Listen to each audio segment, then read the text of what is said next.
നമസ്കാരം, എൻ്റെ പേര് ഡോക്ടർ കിരൺ ബാബു. ഞാൻ Chalakka Sreenarayana institute of medical സയൻസിലെ ENT ഡിപ്പാർട്ട്മെൻറ്റിൽ വർക്ക് ചെയ്യുകയാണ്.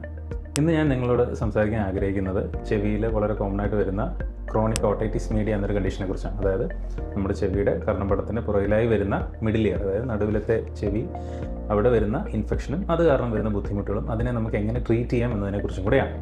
എന്താണ് chronic otitis media? Chronic otitis media നമ്മുടെ ചെവിയുടെ നടുവിലുള്ള ചെവിയുടെ ഇൻഫെക്ഷനും അതുകൂടാതെ കർണപടം പൊട്ടുക, അതിലൂടെ പഴുപ്പൊലിച്ച് വരിക, അതിന് കാരണമുള്ള കേൾവിക്കുറവ് വരിക, ഇങ്ങനെയുള്ള ബുദ്ധിമുട്ടുകളെല്ലാം വരുമ്പോഴാണ് നമ്മളതിനെ അത് വളരെ മാസങ്ങളോളം നിൽക്കുന്ന അസുഖമായിട്ട് വരുമ്പോഴാണ് നമ്മൾ ഇതിന് ക്രോണിക് ഓട്ടൈറ്റിസ് മീഡിയ എന്ന് പറയും.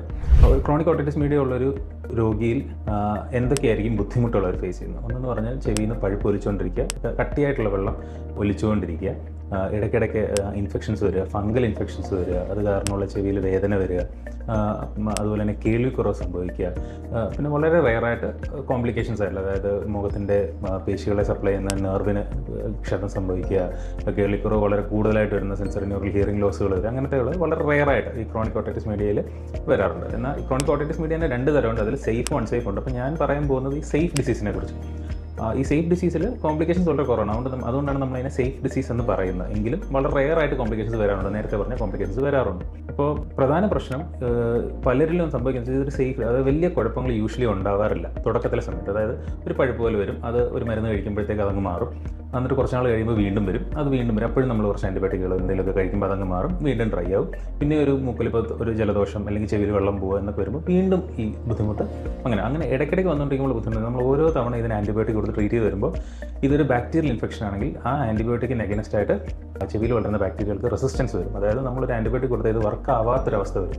അത് കൂട്ടത്തിൽ ഇടയ്ക്കിടയ്ക്ക് ഇൻഫെക്ഷൻ വരുമ്പോഴത്തേക്ക് കാതിൻ്റെ ഉള്ളിലത്തെ എല്ലുകളും പതുക്കെ ദ്രവിച്ചു തുടങ്ങും. അതായത് കേൾവിക്കുറവ് തുടക്കത്തിലുണ്ടായതിനേക്കാളും പതുക്കെ കൂടി വരും. ക്രോണിക് ഓട്ടൈറ്റിസ് മീഡിയയ്ക്ക് വേണ്ടി നമുക്ക് എന്തൊക്കെ ഇപ്പോൾ ചെയ്യാൻ കഴിയും? അപ്പോൾ ആദ്യം പറഞ്ഞ പോലെ ട്രീറ്റ്മെൻറ്റ്, ഒരു ഇനിഷ്യൽ പാർട്ടിൽ നമ്മൾ ട്രീറ്റ്മെൻറ്റ് എന്ന് പറഞ്ഞു കഴിഞ്ഞാൽ അതിനെ കൺസർവേറ്റീവ് ആയിട്ടുള്ള മാനേജ്മെൻറ്റ് ആണ്. അതായത് ഒരു ഇയർ ഡ്രോപ്പ് കൊടുക്കുക, ഒന്ന് ക്ലീൻ ചെയ്യുക, നമ്മൾ മൈക്രോസ്കോപ്പ് ഉപയോഗിച്ച് ക്ലീൻ ചെയ്തിട്ട് ആ പഴുപ്പിനെല്ലാം എടുത്ത് കളയുക, കാതിലൊഴിക്കുള്ള ആൻറ്റിബയോട്ടിക് ഡ്രോപ്സ് ഉപയോഗിക്കുക, ഒരു മരുന്ന് ടാബ്ലറ്റുകൾ തരിക. അതിലൂടെ ഒരാഴ്ചത്തെ ട്രീറ്റ്മെൻറ്റോട് തന്നെ ഡിസ്ചാർജ് കുറയുകയെല്ലാം ചെയ്യും. എന്നാൽ അതിൻ്റെ പ്രശ്നം എന്ന് പറഞ്ഞു കഴിഞ്ഞാൽ നമ്മൾ ആ ചെവിയെ ഡ്രൈ ആയിട്ട് നോക്കുന്നില്ല. ഇടയ്ക്ക് എപ്പോഴെങ്കിലും കുളിക്കുമ്പോൾ വെള്ളം പോകുന്നു, അല്ലെങ്കിൽ നമുക്കൊരു അപ്പർ റെസ്പിറേറ്ററി ഇൻഫെക്ഷൻ, നമ്മൾ മൂക്കിലിപ്പോൾ ജലദോഷം അങ്ങനത്തെ ഒരു അസുഖം കൂടെ വരികയാണെങ്കിൽ അതിൻ്റെ കൂട്ടത്തിൽ ഈ ചെവിയുടെ ഇൻഫെക്ഷൻസ് അതിൻ്റെ കൂടെ വീണ്ടും വരും. അപ്പോൾ ഇതൊരു പേഷ്യൻസിന് ഒരു വളരെ ബുദ്ധിമുട്ടുണ്ടാക്കുന്ന കാര്യമാണ്. അതായത് അവരുടെ ജോലിയിൽ, അതുപോലെ തന്നെ കേൾവിക്കുറവ് ജോലിയെ ബാധിക്കും. അതുപോലെ തന്നെ കാതിൽ നിന്ന് പഴുപ്പ് വരുമ്പോഴത്തേക്ക് അത് അവർക്കൊരു സോഷ്യൽ ആയിട്ടുള്ള കുറേ ബുദ്ധിമുട്ടുകൾ അവർക്കുണ്ടാക്കും.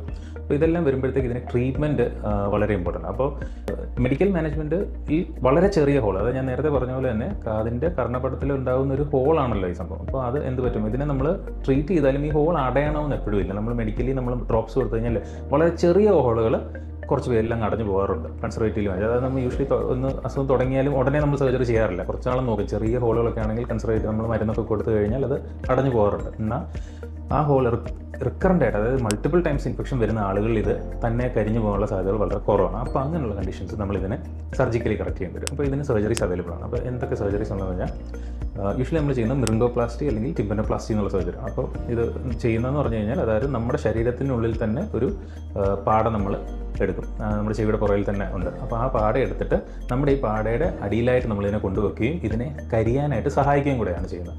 അപ്പോൾ ഇപ്പോൾ തന്നെ നമുക്ക് പല രീതിയിൽ ചെയ്യാം. നമ്മളിപ്പോൾ ഏറ്റവും ലേറ്റസ്റ്റ് ആയിട്ട് നമ്മൾ എൻഡോസ്കോപ്പിക്കാണ് ചെയ്യുന്നത്. അതായത് വലിയ സ്കാറുകളൊന്നും കാണത്തില്ല, അതായത് മുറിവുകൾ വളരെ കുറവായിരിക്കും, പെട്ടെന്ന് വീട്ടിൽ തിരിച്ചു പോകാൻ പറ്റും. അങ്ങനത്തെ ടെക്നിക്കുകൾ ക്രോണിക് ഓട്ടൈറ്റിസ് മീഡിയ മ്യൂക്കോസൽ ഡിസീസിൻ്റെ സർജിക്കൽ ട്രീറ്റ്മെൻറ്റ് ഓപ്ഷൻസായി മിറിംഗോപ്ലാസ്റ്റി, ടിമ്പനോപ്ലാസ്റ്റി എന്നിവയുള്ള സർജറീസ് എല്ലാം നമുക്കിവിടെ അവൈലബിൾ ആണ്. ഇവൻ എൻഡോസ്കോപ്പിക് സർജറീസും നമുക്കിവിടെ അവൈലബിൾ ആണ്.